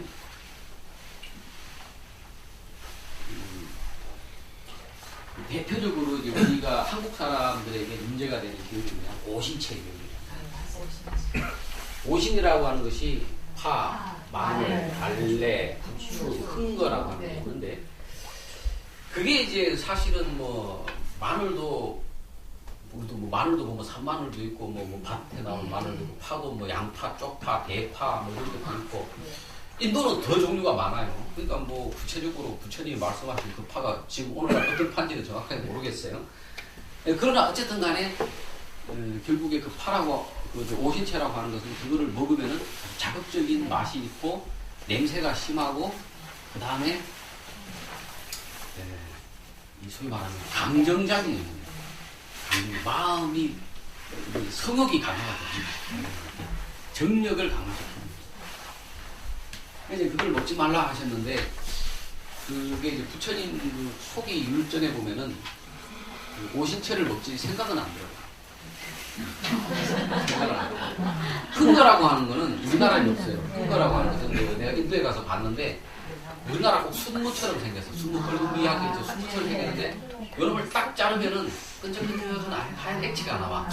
우리 그 알리신 종류인데 마늘도 자르면 끈적한 거 나오고 자르면 끈적한 거 나오고 이놈의 것도 생기는 순무처럼 생겼는데 자르면 끈적한 게 나와. 맛이 그런 자극적인 맛이 나고 그런데 우리나라에는 없어요. 인도 사람들은 뭐 많이 먹더라고. 그러니까 이제 처음에 이제 부처님이 이 오신채를 먹지 말라고 했던 것은 두 가지 이유가 있었어요. 율전에 보면은 어떤 그 제가 신도 한 사람이 그 성단에다가 마늘을 이제 한 보따리씩 매일 오신을 한 거예요. 그때까지만 해도 마늘을 먹은 거예요. 성단에서. 원래 성단이라고 하는 것은 자기 마음대로 음식을 골라 먹을 수 있는 게 아니에요. 신도들이 주면 주는 대로 그냥 받아 먹는 거거든. 그래 이제 주니까 먹었다고. 먹었는데 이제 이 양반이 마늘밭 주인이 출장 갈 일이 있어가지고 출장을 가면서 출장을 가도 줄 수가 없잖아. 매일 갖다 주는데 줄 수가 없잖아요. 그러니까 그 비구니 중에 이제 투라난다 비구니라고 하는 비구니가 있는데 이 비구니 스님이 늘 이제 마늘을 먹다가 보시가 안 들어오니까 보시가 안 들어오나 하니까 그 밭 주인이 외지로 출타를 했다. 그래서 안 갖다 줘. 그래? 근데 그 사람이 원래 늘 우리 절에다가 마늘을 요만큼씩 갖다 주기로 했으니까 그 마늘밭에 가가 막 뽑아봐라 이래 되는 거예요. 그래가 스님들이 가가지고 마늘 그 양반이 보시 한 만큼 늘 매일 하던 보시 양에서 그걸 늘 뽑아온 거야. 그래가지고 며칠이 지나가지고 또 밭주인이 와보니까 밭이 엉망이 돼 있거든. 여기저기 막 뽑아가고 기분이 나빠진 거야. 내가 절에 물론 보시를 했지만은 내가 그 있을 때 주고 그런 거지 자기들이 내 허락 없이 마음대로 뽑아가냐고 비난을 했는데 그러니까 부처님 그 소리를 듣고는 허락 없이 그렇게 남의 마늘밭에다 마늘을 해치면 안 된다. 마늘 앞으로 묻지 마라! 이래 되는 거예요.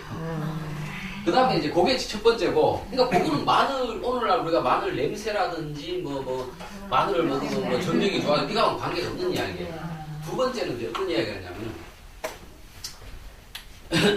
부처님이 이제 법문 말씀을 이제 늘 하시는데, 그 앞에 열심히 듣던 비구가 한 분 있어서, 이 양반 오늘 알으셨네요. 이 근처에 듣던 분이 있어.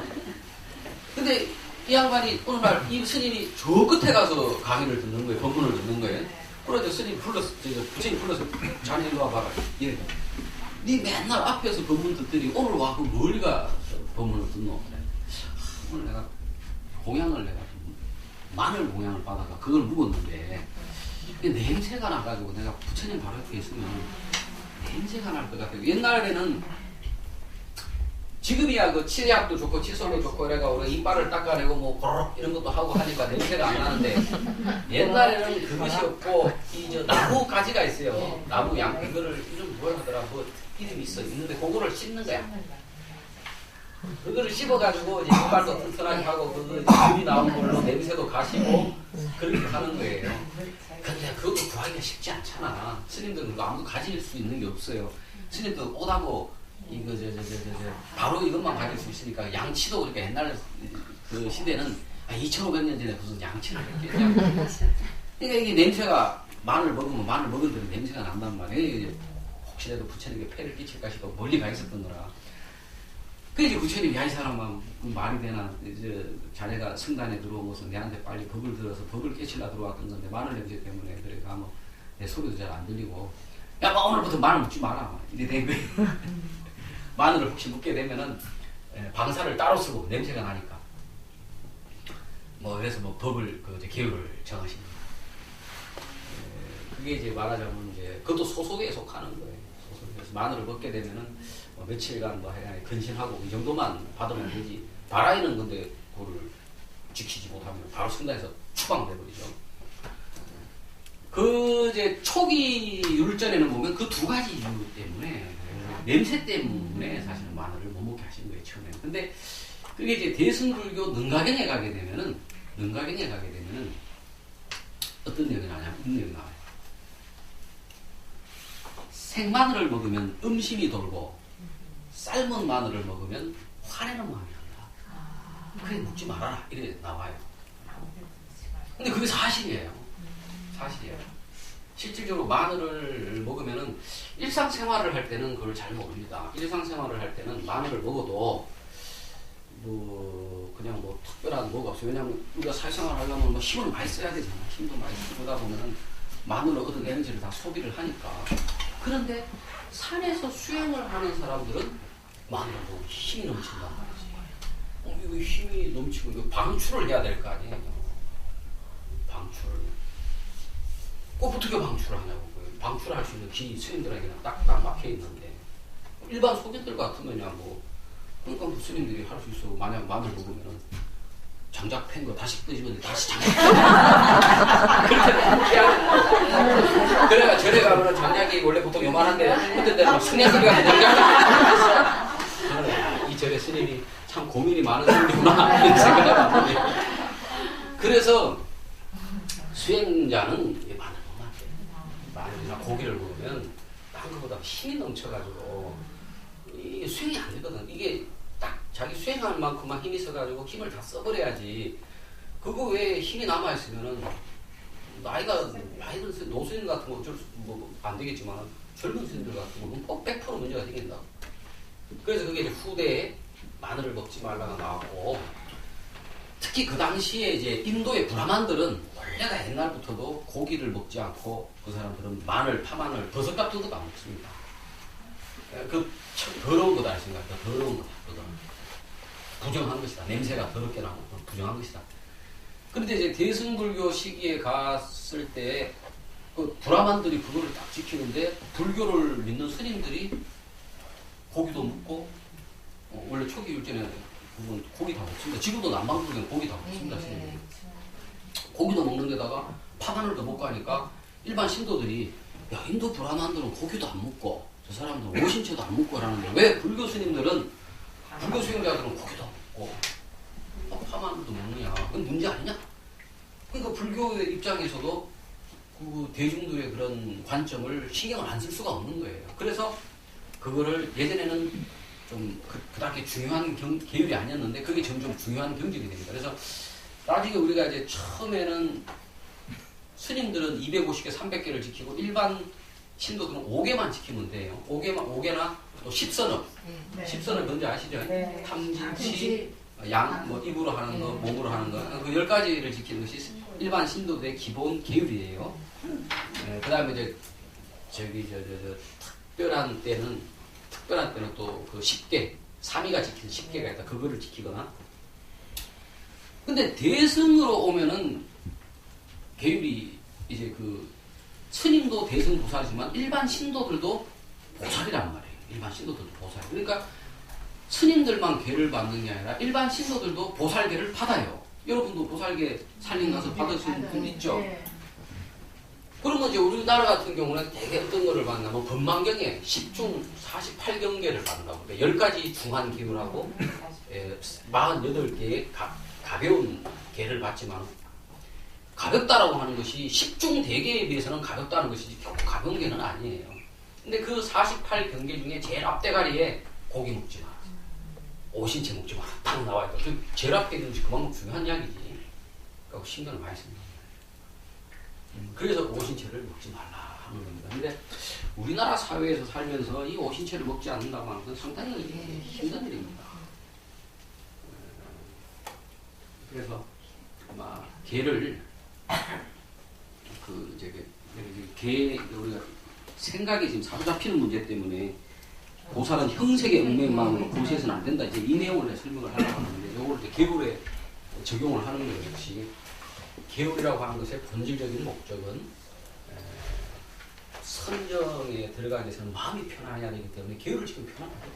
그렇죠. 우리가 룰을 또 지키면 편안하죠. 큰일이 생길 일이 없어요. 그 다음에 대중의 화합을 위해서 계율을 지키는 거죠.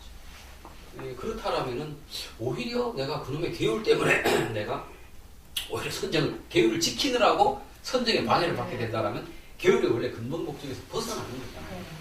그러니까 그런 거를 조금 넓게 생각을 해야 된다. 근데 그러한 것이 내 머리로만 이렇게 돌려서 생각해서 계율을 마음대로 지키고 안 지키고 이래서는 안 되고 정말로 이 금강경의 보살들은 정말로 그 상을 탁 떠났기 때문에 계율에서 자유자재하는 거예요. 계율에서 자유자재. 그래서 계율을 어떨 때는 그런 계율을 안 지킬 때도 있고 지킬 때도 있고 그러는데 그런 깜냥도 안 되는 아직까지 그런 체험도 없는 그런 사람이 아직도 형색에 붙잡힌 사람이 그런 거 흉내내는 식으로 내가 계율도 막 마음대로 파하고 이래서는 안 되는 것이죠. 그러한 금강경의 대승보살들은 이미 그러한 형색에 사로잡히지 않는 상이 없는 상태에 있으니까 그렇게 되는 것이지 일반인은 함부로 그거를 흉내내서는 나중에 그 문제가 생기게 되어 있습니다. 수고리야 보살은 모든 중생의 이익을 위하여 반드시 이와 같이 보시해야 한다. 보시하는 사람, 보시받는 사람, 보시한다는 행위라고 하는 상이 없이 보시를 해야 된다 이 말이죠. 여래께서는 일체 모든 모양이 곧 모양이 아니며 또한 모든 중생이 곧 중생이 아니라고 말씀하신다. 일체 모양이 곧 모양이 아니다. 이거를 논리적으로 아무리 설명해봐야 말이 안 되는 이게 이제 색즉시공 공득시쟁이거든요. 모든 모양이 모양이 아니다. 색이 곧 공이다. 색즉시공 공득시쟁. 반야신경 같은 것도 강의를 하다 보면은 그걸 참 설명하려고 어려운데 사실은 어려운 게 전혀 아니에요. 그냥 그것은 그 체험, 생각 뚝 떨어진 자리를 체험한 사람들은 그냥 이 자리 이게 그대로 실체 없이 뚝 자기 마음속에서 있다 없다라는 생각이 없기 때문에 분명히 눈앞에 현현하고 무엇에 대한 있다 없다라는 생각이 없는 거 텅 비어 있는 거예요. 그냥 색즉시공이라는 말이 그냥 나오는 거지. 근데 이제 그거를 요즘 그거를 우리 일상적인 분별적 머리로는 이해가 잘 안 되니까 요즘에 이제 과학한다는 분들이 원자를 쪼개니까 미립자, 소립자가 되고 그 안에 보니까 입자는 없고 다 텅 빈 에너지의 장이더라. 그래서 이 공이라고 하는 것은 에너지의 장이다. 어떠한 형태가 없는 그것인데 그것이 분자가 되고 뭐가 되면 이제 물질의 형태가 된다. 형태가 이런 식으로 설명을 하거든. 아닙니다. 아닙니다. 그냥 형태가 있어도 형태에 마음이 걸리는 바가 없이 되는 거예요. 그것이 색즉시공 공득시색이지 무슨 뭐 미립자를 만들고 소립자를 만들고 그거 아닙니다. 다소 분별입니다. 수고리야 열애께서는 진리를 말씀하시는 분이며 진실을 말씀하시는 분이시며 있는 그대로를 말씀하시는 분이며 속이는 말을 하시는 분이 아니며 다른 말을 하시는 분이 아니다. 그래서 열애잖아요. 열애는 거를 줄여서 열애가 하는 거예요. 이와 같이 오고 이와 같이 간다. 거래 우리는 오고 간다. 이게 다른 말 생멸이죠. 생멸. 거래와 생멸 왔다 갔다 생하고 멸하고 하는 것이 분명히 있는데 그것이 그 자리에서 텅 비어있다라고 표현을 그렇고 보세요. 지금 이 순간 이 순간 계속 변하고 있죠. 지금 눈앞에 모든 것이 변하고 있지만 사실 이 순간이 한순간에 변하네. 변하고 있는 것이 변하지 않고 변하고 있잖아요. 변하는 것이 변하지 않고 계속 변하고 있잖아. 이게 참 묘한 말인데 그 변하는 것이 변치 않고 변화한다는 이거 물결이 계속 치고 있지만 그것이 바로 물이라고 하는 이것이 진실이에요. 이것이 진실이라고. 우리는 그걸 자꾸 분별을 하니까 오고 가고 생하고 멸하지 있으면 있고 없으면 없는 거지. 어떻게 있는 것도 아니고 없는 것도 아니고 있기도 있고 없기도 없는데 있고 없는 것은 변화하는 거지만 있고 없는 것이 일어나는 이 바탕이라고 하는 것은 근데 바탕이 뭔가 딴 데다 생각하면 안 된다고. 그런 건 없어요. 물은 물결을 빼버리고 물만 껴버린다. 그런 건 있을 수 없다고. 이 변화는 이 자체가 그대로 변치 않는 거라고. 물과 물결의 관계와 같은 거. 그래서 그것은 우리가 한번 변한다, 변치한다 이 생각이 한번 떨어지지 않고서 오지도 않아. 근데 머리로는 어쨌든 내가 이 강의를 하면 머리로는 그럴 수도 있겠다 이해가 되죠. 예. 그것을 나중에 어떻게 결국엔 체험을 해봐요. 그 체험이 돼야 그게 약을 먹어서 약발을 안 먹어요. 그래야 인생의 고통에서 벗어날 수 있는 거거든요. 이것만 이해해도 불교의 교리는 벌써 싹 이해되는 거예요. 다 이야기하는 거예요. 아무리 복잡하고 어려운 이야기 있어도 이건 결국 그 이야기하는 거예요. 그래서 바로 그 있는 사실을 그대로 말씀하시는 거예요. 수불의 여력께서 깨달은 법, 이 법은 진실한 것도 없고 허망한 것도 없다. 뭔 말인지 알겠죠? 네. 진실이다, 허망하다. 진실하다, 허망하다 여러분 이미 벌써 사로잡힌 거예요. 중별에. 지금 이렇게 일어났다 사라지는데 뭐 진실한 게 어디 있고 또 허망한 게 어디 있어. 그냥 그럴 뿐이에요.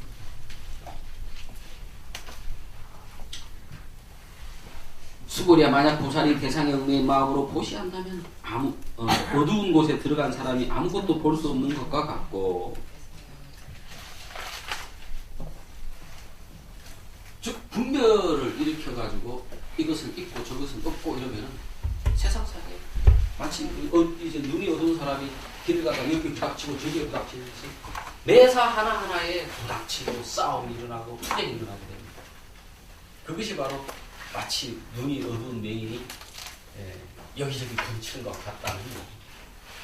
그런데 눈이 확 밝아서 진리를 있는 그대로 보면 있으면서 바로 그대로 없는 것인 줄을 알기 때문에 텅 비어있기 때문에 걸리는 바가 없는 거예요. 마치 아까도 이야기했지만 단풍을 꾸고 있는데 배가 쿵 쳐가지고 화가 나서 넌 놈이 제대로 눈도 못하고 빠는데 아무도 없으니까 마음이 샥 가라앉아 버리듯이 투쟁이 안 되는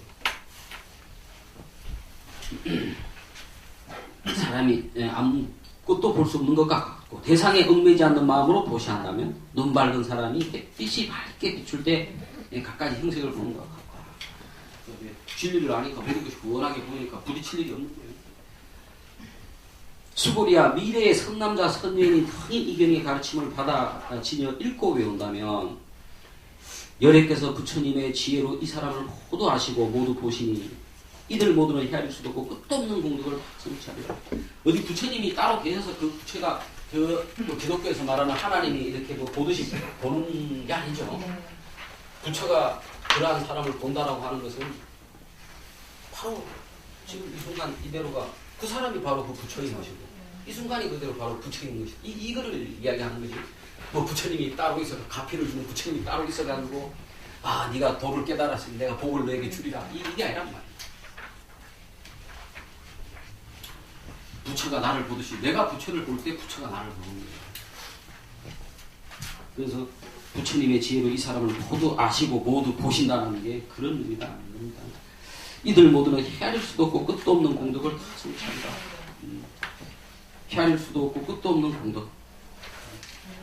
무의의 공덕이죠. 무의의 공덕. 공덕이라고 하는 것이 형체가 있고 실체가 있고 분별된 공덕이라고 하면 즉 헤아릴 수 없고 끝도 없는 것이 아니라 헤아릴 수 있고 끝이 있는 공덕이라면 그것은 진정한 공덕이 아니야. 정말 진짜 공덕, 최고의 공덕은 끝도 없고 헤아릴 수도 없는 공덕. 이 우주보다도 더 크고 미립자보다도 이 세상 작은 것보다 더 작은 것. 그것을 알 때 정말 우주보다 더 큰 헤아릴 수 없는 공덕을 성취하게 되는 것이죠.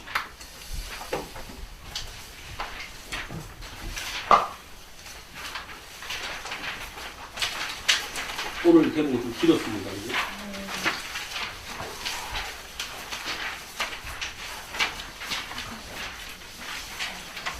내가 페이지를 막 넘기는데 우리 이 스님 정화 스님 이 내용도 참 좋습니다.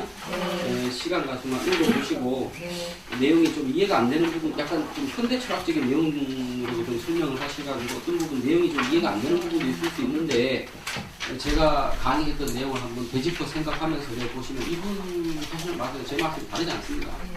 똑같은 말씀을 하시니까 수지공덕분 뭐를 수지한다 말입니까? 금강경을 수지한다. 금강경을 수지한다. 건강경을 수지한다고 하는 것은 어떤 물질적 형태의 경전을 내가 갖고 있다. 뭐 그런 것을 의미할 수도 있겠지만은 본질적으로 건강경을 수지한다고 하는 것은 건강경의 진리를 깨달았다. 예, 그게 수지 공덕이라고 하는 것은 건강경의 진리를 깨달으면 발생하는 공덕, 그것에 대한 설명이라는 것이죠. 그 시간이 벌써 많이 되네. 시간이 빨리 갔어.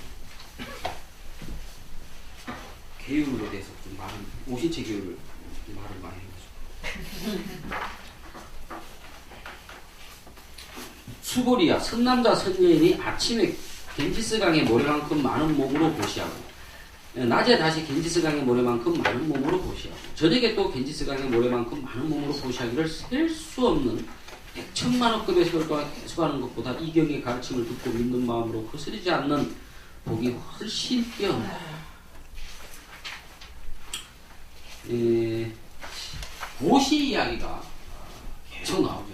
여기서 이제 보시라고 하는 것은 단지 보시만을 의미하는 것이 아니라 대승 불교 수행의 가장 핵심이 되는 육바라밀을 대표하는 것으로서 보시가 나타나는 거기 때문에 보시가 계속 나타나는 겁니다. 그래서 여기서 보시라고 하면은 단지 보시가 아니라 육바라밀 전체를 이야기하는 겁니다. 그래서 그와 같이 억수로 수행을 한다 하더라도